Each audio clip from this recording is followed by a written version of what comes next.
Una cita con la palabra es un podcast que tiene como propósito proporcionar una herramienta a los lectores de la Biblia para que saquen el mejor provecho a cada libro de las Sagradas Escrituras, pues antes de enfrentar su lectura y estudio tendrán una visión general de cada uno de sus libros.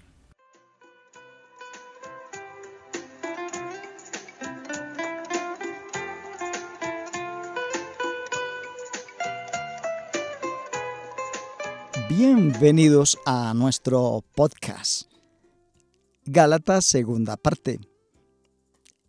En el capítulo 1, Pablo defiende la fuente de su mensaje, que lo recibió directamente de parte de Cristo, y en el capítulo 2 comienza a defender el contenido de su mensaje. El viaje a Jerusalén fue crucial debido a que estaba en cuestión la unidad de judíos y gentiles. Pablo se presentó ante los apóstoles para exponerles la verdad de que la observancia de la ley no era necesaria para la salvación, ni siquiera para la santificación.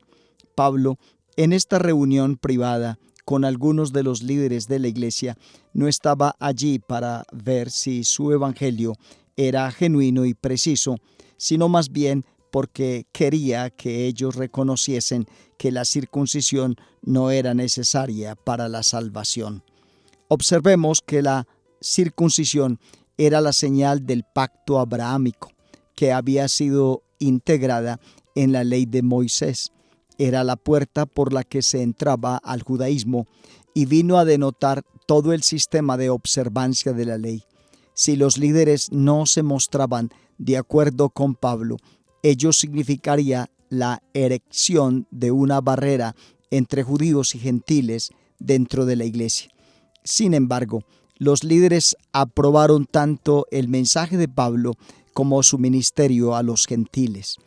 Esta reunión demostró que Pablo era reconocido como un apóstol a nivel de igualdad con Pedro y los otros, y que su mensaje era igual al de ellos. El resultado de esta reunión constituía una contradicción enérgica a lo que los judaizantes estaban diciendo a los creyentes gálatas acerca de Pablo. Pablo relató en el capítulo 2 el incidente de su confrontación con Pedro para mostrar que estaba a un nivel de igualdad con él. La hipocresía de Pedro en aquella ocasión no solo llevó a la hipocresía a otros creyentes, sino que también llevó a la posibilidad de una división en la iglesia. La valerosa reprensión de Pablo no solo salvó la situación, sino que demostró su autoridad apostólica. La doctrina de la justificación por la fe es una verdad fundamental de las Escrituras del Nuevo Testamento. Justificar significa declarar justo. Es un término legal. El juicio pronuncia su veredicto de inocente, absolviendo de esta manera al preso.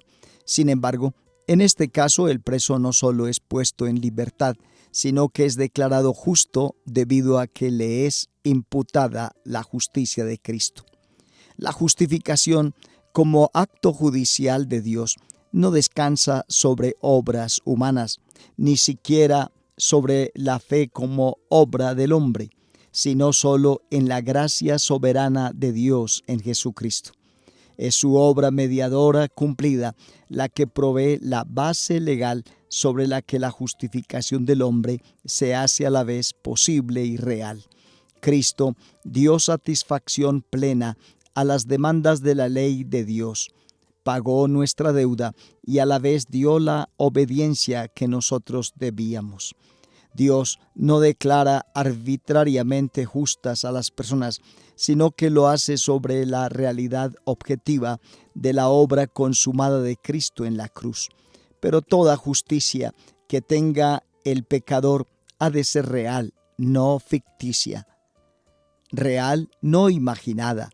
Aceptable para la medida de Dios y en absoluto menos que esta mediada. Si esto se cumple, entonces y solo entonces puede Él justificar. Él transforma a pecadores en personas justas. ¿Cómo? Haciendo de nosotros la justicia de Dios en Cristo. La observancia de la ley u obras de cualquier clase no contribuye a la declaración de Dios. Por cuanto el hombre no puede ganar su salvación, le es dada de regalo. El hombre recibe esta gran salvación por la fe. El objeto de esta fe es la obra consumada del Dios que se manifestó en carne, Jesucristo. Cuando alguien reconoce su pecaminosidad y su incapacidad para salvarse y se abre para aceptar el regalo de la salvación, queda justificado. Pablo, en el capítulo 3 al capítulo 4, defiende el principio de la justificación por la fe, recordándoles a los Gálatas la propia experiencia que ellos habían tenido en el pasado reciente. Les pregunta en efecto, ¿cómo fuisteis salvados? ¿Por la fe o por guardar la ley? La respuesta naturalmente es por la fe. Luego les hace notar que el esfuerzo humano no da salvación y que tampoco trae la santificación. Les recuerda luego que el método del Antiguo Testamento era también de justificación por la fe y emplea como ejemplo a Abraham. Luego, debido a que los Gálatas estaban escogiendo vivir bajo la ley, les advierte que la ley conllevaba una maldición y que esta maldición recaería sobre cualquiera que quebrantase la ley, aunque solo fuese un punto de ella. Pero al morir, Cristo tomó la maldición de la ley y todo aquel que se identifique con él puede ser salvo y evitar la maldición de la ley, que era una alienación actual de Dios, así como una eterna separación de él. Pablo hace notar que en el pacto abrahámico Dios prometió traer la salvación a los hombres, que es por fe, tal como muestra Pablo. Esta promesa de Dios no fue echada a un lado por la promulgación de la ley de Moisés. En este momento surgiría naturalmente una pregunta: si la ley no tiene sitio en la salvación, ¿por qué se molestó Dios en darla? Hay varias respuestas a esta pregunta. En primer lugar, la ley fue promulgada para dar una cuidadosa definición del pecado. Segundo, la ley revelaba las justas demandas de Dios. Pablo empleó una ilustración procedente de la sociedad romana para comunicar claramente esta cuestión acerca del propósito de la ley. En la sociedad romana, el pedagogo, tutor, era un adulto, a menudo un esclavo bien instruido, que enseñaba, disciplinaba y protegía al niño hasta que éste llegaba a la edad en que su padre le declaraba adulto. En este punto en la vida del niño, éste perdía su autoridad y jurisdicción sobre el niño. Pablo dice que la ley fue dispuesta por Dios para que fuese temporal hasta que llegase Cristo.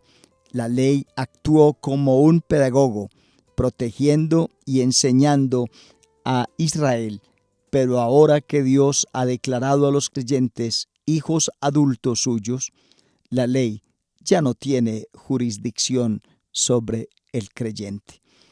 Esta es una visión general de la epístola a los Gálatas en su segunda parte.